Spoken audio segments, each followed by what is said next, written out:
नमस्कार।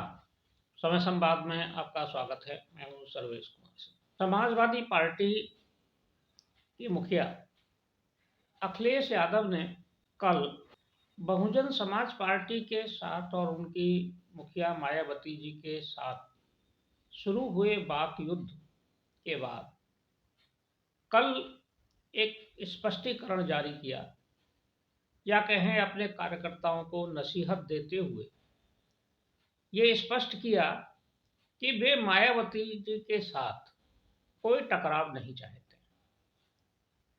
समाजवादी पार्टी की कल एक बैठक थी जिसमें लोकसभा चुनाव के मद्देनजर सभी वर्तमान विधायक और पूर्व विधायकों को आमंत्रित किया गया था। इस बैठक में अखिलेश यादव ने मायावती जी के साथ जो 2 दिन पहले बातचीत में विवाद जैसे स्थिति बन गई थी, और मायावती जी ने बहुत तल्ख टिप्पणियां समाजवादी पार्टी पर और अखिलेश यादव पर की थी। उसके बाद दोनों दलों के बीच एक तरह से ऐसा माहौल था कि शायद आगे लंबी तनातनी चलेगी, लेकिन अखिलेश यादव ने समझदारी का परिचय देते हुए इसका शीघ्र ही पटाक्षेप कर दिया, और पटाक्षेप भी जो किया है वो बहुत सही ढंग से किया है, सम्मानजनक ढंग से किया है।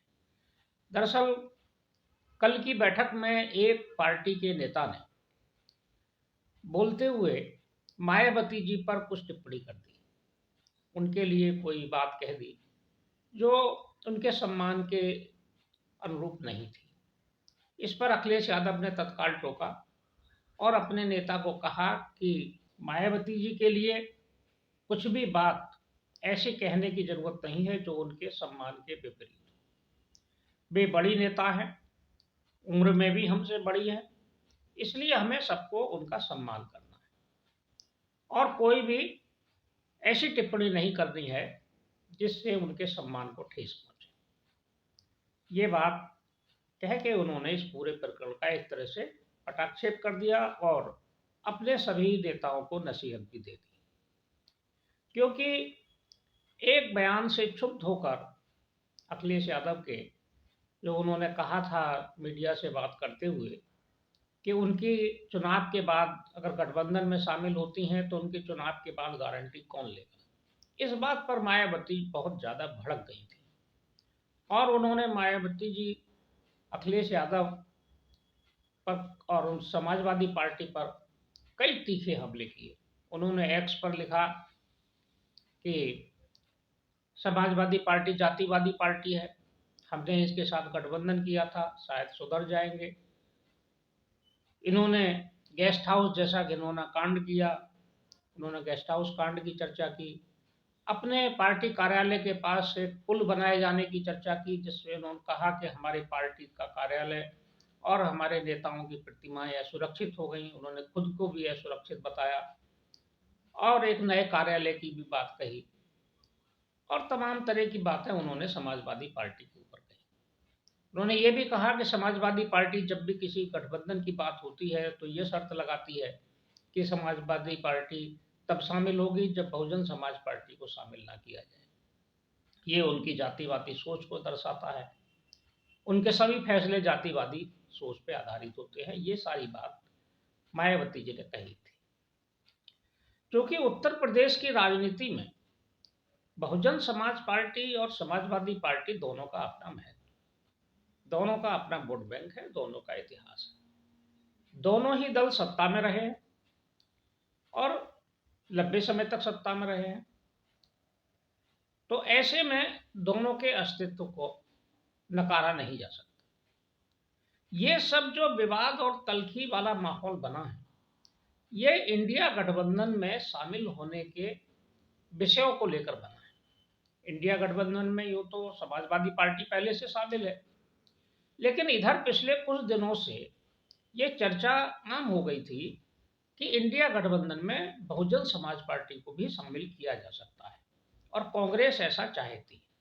ये बात पहले चर्चाओं में थी, लेकिन जब यूपी जोड़ो यात्रा का अंतिम दौर था और लखनऊ में समापन हो रहा था, तो कांग्रेस के राष्ट्रीय महासचिव और प्रदेश के प्रभारी अविनाश पांडे यहाँ आए और उन्होंने ये बात स्वीकार की कि हाँ, हमारी बातचीत मायावती जी से चल रही है और हम चाहते हैं कि बहुजन समाज पार्टी इंडिया गठबंधन का हिस्सा बने। इस बात को जब सार्वजनिक किया गया तो उससे समाजवादी पार्टी थोड़ा चौकन्ना हुई, क्योंकि अभी तक समाजवादी पार्टी ये मानकर चल रही थी कि इंडिया गठबंधन में उत्तर प्रदेश में इंडिया गठबंधन और राष्ट्रीय लोकदल दो ही घटक दल उसके हिस्सा है, बहुजन समाज पार्टी उससे बाहर है।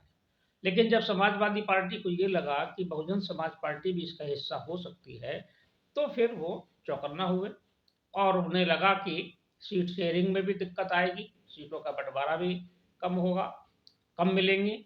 और दूसरा, जो 2019 में उन्होंने मिलकर चुनाव लड़ा था बसपा के साथ, वो अनुभव भी अच्छा नहीं रहा।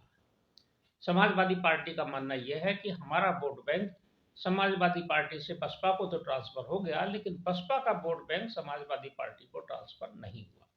यही वजह है कि बहुजन समाज पार्टी तो 0 से 10 पर पहुंच गई और समाजवादी पार्टी वही 5 की 5 सीटों पर रही। इसलिए समाजवादी पार्टी इस बात के लिए बहुत इच्छुक नहीं है कि गठबंधन में बसपा को शामिल किया जाए। लेकिन बसपा के रणनीतिकार और स्वयं बहन मायावती जी भी, उन्होंने हालांकि कहा था ये कि हम किसी गठबंधन में शामिल नहीं होंगे, लेकिन अंदर अंदर उनके मन में भी और उनके रणनीतिकारों के मन में भी और ये विचार चल रहा है कि क्या गठबंधन में शामिल होना चाहिए, क्योंकि गठबंधन की राजनीति से भी फायदे होते हैं। वोट दूसरों का ट्रांसफर होता है, अपना भी होता है, तो एक ताकत तो बनती है।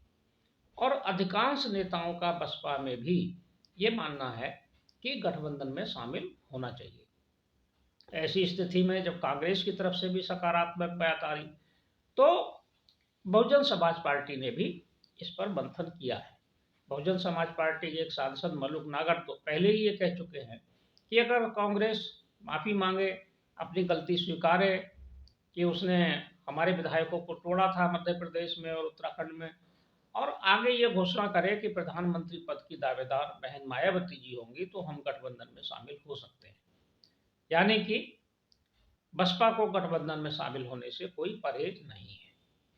अब स्थिति यह है कि बातचीत चल रही है और समाजवादी पार्टी के रहते, समाजवादी पार्टी के विरोध के चलते या समाजवादी पार्टी के मंशा के चलते क्या कांग्रेस बसपा को शामिल कर पाएगी, या कांग्रेस वो साहस दिखाएगी कि बसपा से अलग हो जाए और बहुजन समाज पार्टी को ही उत्तर प्रदेश में अपना सहयोगी बनाकर इंडिया गठबंधन के बैनर से चुनाव लड़े।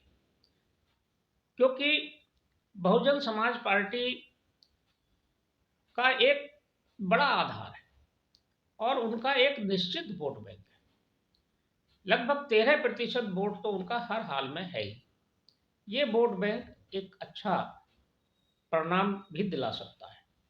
दूसरी तरफ समाजवादी पार्टी ने तो कल ये भी तय कर दिया कि हम कांग्रेस को वही सीटें छोड़ेंगे जहां उनके प्रत्याशी जीतने की स्थिति में होंगे या उनके पास प्रत्याशी होंगे जिन सीटों पर। यानी कि यानी कि समाजवादी पार्टी कांग्रेस को बहुत रियायत देने की स्थिति में नहीं है।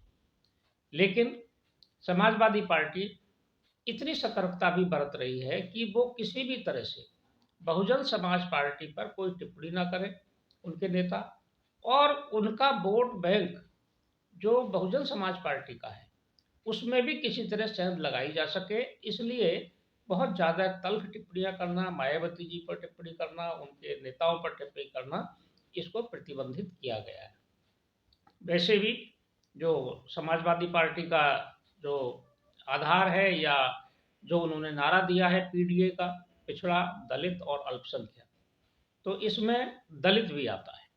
इसलिए अखिलेश यादव ये मानकर चल रहे हैं कि अगर हम मायावती जी पर के साथ कोई विवाद बढ़ाएंगे, उन पर कोई टिप्पणी होगी या उनके साथ तल्खी होगी, तो दलित वोट हमसे छिटक सकता है, या जो दलित वोट आने की संभावना है वो नहीं आएगा। क्योंकि घोसी के उपचुनाव में अखिलेश यादव इस बात से उत्साहित हैं कि उन्हें जहां पिछड़ों का और अल्पसंख्यकों का वोट मिला, वहीं दलितों का भी वोट मिला। हालाँकि उनको कुछ मायनों में सवर्णों का भी वोट मिला। इसी कारण वो भारतीय जनता पार्टी को वहाँ हरा सके और ये पीडीए का फ़ॉर्मूला इसके बाद ही ज़ोर पकड़ रहा है। देखते हैं, अभी गठबंधन का दौर जारी है और गठबंधन सीट शेयरिंग की चर्चा चल रही है। बहुत जल्दी इस पर कोई निर्णय होगा। समाजवादी पार्टी, बहुजन समाज पार्टी और कांग्रेस और राष्ट्रीय लोकदल क्या उत्तर प्रदेश में एक ही जगह होंगे? क्या एक साथ चुनाव लड़ेंगे? या इन चारों की राह अलग-अलग होगी? ये आने वाले समय पर पता चलेगा। देखते हैं क्या परिणाम आता है। समय संवाद में आज बस इतना ही। कल फिर मिलेंगे किसी एक खास विषय के साथ। तब तक के लिए मैं सर्वेश कुमार सिंह आपसे विदा लेता हूँ। नमस्कार।